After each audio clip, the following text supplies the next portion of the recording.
Ya mnyama au Mapinduzi muungano? Mimi ni CAF Champions League au shirikisho kombe la Afrika. Mwenyeji. Mwenyeji kabisa. Mwanzilishi. Kwa Tanzania si ndo waanzilishi. Simba mna kiburi sana. Mnakitoa wapi? Kiburi ni kwamba timu yetu inafanya vizuri. Kwa mfano kama sasa hivi watu hawakutegemea kama tutafika huko. Lakini kwa jinsi viongozi wetu walivyojipanga tumeweza kutoboa mpaka fainali. Hawakutegemea au na wenyewe hamkutegemea? Hata sisi hatukutegemea kiukweli kutokana na kuwa timu ni mpya. Lakini kutokana na mipango ya viongozi kuipambania timu na wachezaji kujituma tumetoboa mpaka fainali. Kama anasemaje huku muungano ndo mechi kubwa kwa sababu JKU bingwa wa visiwani, Yanga bingwa, lakini yule nani ni Berekane? Berekane na Simba wote walichukua nafasi ya 3 kwenye ligi zao. Kwa hiyo kombe kubwa ni hili. Mpe neno Alikamwe. Sasa Alikamwe hawezi kuongea hivyo kwa sababu anaujua uhalisia. Kwa sababu sasa hivi kichaka tushafieka, walikuwa na posti medali. Sasa hivi hawezi kuposti kitu chochote kwa sababu medali tunazo kabla hatujacheza. Sasa ndege inaanguka, finali inaahirishwa. Finali haiwezi kuahirishwa, ile michuano ya CAF sio kibongo ile. Ingekuwa kibongo ingeweza kuota mbao, lakini Afrika ile haiwezi kuahirishwa. Ile ipo. Pale kuna yule Chamu yule pale. Alipata namba tu. Huyu hapa. Hivi akirudi anapata namba ndugu yetu Mkameruni. Kwa mimi jinsi ninavyoamini mabeki wale watatu wote, wale wakati yule Chemaroni ni mzuri kuliko wote.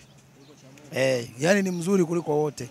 Yani yule namba yake ipo, haiwezi kupotea. Kwa sababu naamini hata kocha alikuwa anaona mazoezini. Ndio maana unaona yule alikuwa anaanza, yule anatokea benchi. Anacheza kama yule ana changamoto. Ile game ya Stellenbosch aliingia kidogo achome dakika za mwishoni. Kwa sababu hana fitness, kwa sababu ndo anarudi kutoka kwenye majeraha. Lakini ni beki mkali sana Chemaroni. Vipi leo kati ya JKU na Yanga wao uko wapi? Kwa mimi sina timu kwa sababu hilo kombe sisi ndo tunalo na tumekataa kushiriki. Kwa hiyo mimi sina timu pale. Mmegoma makusudi? Tumegoma kwa sababu tunaje kuchukua mabilioni kule tuje kuchukua kombe la mbuzi. Kombe la 3. Sasa kombe ambalo sio hata milioni 50 haifikira kazi gani? Kombe gharama yake ni nauli tu ya kurudia nyumbani. Nauli tu ya kupanda boti hapo ya Azamu huko nani unacheza unarudi hapa. Yaani unaweza ukacheza kule ukarudi kulala hapa. Lakini kule uwezo ukacheza kule ukarudi leo. Kule lazima ukakae. Lazima ukae kule. Na lazima ufanye maandalizi ukiwa huko. Kibuli mnakitoa wapi? Si timu yetu ni kubwa. Na sio kwamba labda namba zinakuja hivi hivi.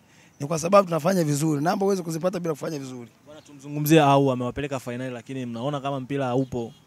Wengi wanasema mpira haupo lakini ndio huyo kawapeleka finali unamzungumzia. Ni kweli hata mimi mwenyewe kuna muda kusema kweli ananikera sana. Lakini sio kirudi nyuma. Unakumbuka bila yeye tungekuwa tutoboi. Kuna vitu ambavyo amefanya vimetufikisha hapa tulipofika lakini kuna namna kweli anatukera inabidi ajitume. Ile ni timu kubwa aone hatari kukuacha. Kama Chama alikuwa mfalme na leo sio mfalme, hata yeye watu wanaweza kusema huyu achana naye aende tafuta. Inonga sasa alikuwa mfalme pale. Leo hayupo na timu inacheza. Na akumbuke kabisa. Kwa hiyo ile ni timu kubwa. Kuna muda yani ni mtu fulani kama yani tuseme anataka kuwa star kabla ya muda. Unajua star utapewa na watu. Umeona? Watu wakishakuwa wanasema huyu mtu unataka kujipa ustar wewe. Yani kucheza na majukwaa. Anataka kuonekana kama ni mkubwa kuliko. Analeta tabia za Sako. Osman Sako. Hata Sako mwenyewe alikuwa afanye kama huyo kwa sababu Sako kuna sehemu alikuwa anakupa goli ambalo wewe mwenyewe utegemei. Sasa udogo tatizo ni kwamba kuna muda unaona kabisa chance ya kutoa pasi, anachelewa kutoa. Mpaka umekabwa ndo anakupa pasi. Sasa ile ni makosa. Timu inahitaji ushindi uweze kucheza namna ile. Na sio kwamba timu inakutegemea peke yako. Mpo wengi na maana tunatakiwa kushirikiana ili tupate ushindi tushinde. Kikubwa ni ushindi. Sasa tuangalie kwamba unafanya nini. Tunaangalia ushindi. Bwana unachangia nini? Bwana ile timu ya Yanga hii unapewa Yanga unaambiwa chagua wachezaji wako 4 waende Simba. Unamchagua na wachezaji 4. Kwa mimi kama Mahera angekuepo ningemchukua Mahera. Mahera si hayupo kamanda. Ndio akashatoka basi sina mtu wa kuchagua pale. Mahera ningemchukua Mahera.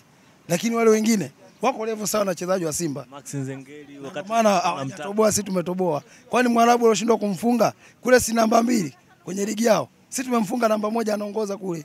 Kwa hiyo wachezaji ni wale wale tu. Hamna wa kuchagua pale. Ila kama Mahera angekuepo ningesema wamlete Mahera. Usiwaambie neno moja basi. Hawa mashabiki wa Simba. Mashabiki yani hapo unavyoona. Yani hapa mshabiki wa Yanga labda ni mmoja kwa sababu hao wote ni Simba. Wamekimbia? Lazima wakimbie. Hawakai kijiweni tena. Hawakai. Hapa wote ni Simba tu. Ndio tunatamba sasa hivi hapa. Mashabiki wa Yanga wape moyo. Mimi nawatakia washinde tu finali ili wasije wakakosa la kuongea. Unajua wakishinda kidogo finali watapata kidogo moyo wa kuongea, lakini kama wakikosa nadhani na huenda ndo kombe lao pekee watachukua msimu. Kwenye ligi bado nawapa nafasi. Kwenye ligi bado nawapa nafasi kwa sababu ukiangalia sisi na wao na kutokana na timu yetu ilivyocheza kimataifa, wachezaji wengi kidogo watakuwa wamechoka. Kwa kidogo wao wanafanya maandalizi ni ya ligi na ndio maana wameenda kushiriki mashindano. Lakini sisi kwa game zilivyokaa tunaweza tukapoteza hata mchezo mmoja ukashangaa wenzetu wamechukua. Mashujaa kawekewa milioni 200 akimfunga Simba. Hawezi kutufunga. Hawezi kutufunga yule. Hapo Mwenge hawezi kutufunga. Labda kama angekuwa kwao kule uchawi, lakini hapa atoboi anafungwa yule. Kabisa. Anafungwa. Basi mimi nakushukuru sana. Shukrani sana ndugu yangu. Tukumbushe jina lako. Mimi naitwa Juma Imori au mambo ya Jogoo, mwenyekiti wa kijiwe hiki.